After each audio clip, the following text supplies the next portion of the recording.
بسم اللہ الرحمن الرحیم۔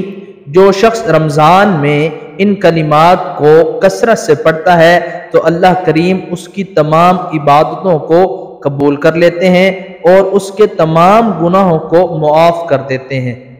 ما شاء اللہ لا حول ولا قوة الا باللہ اشہد ان اللہ علی کل شیء قدیر۔ 3 مرتبہ اللہم اجرنی من النار۔ 11 مرتبہ اعوذ باللہ السمیع العلیم من الشیطان الرجیم۔ 3 مرتبہ اللہ اکبر۔ 11 مرتبہ صدق اللہ العظیم۔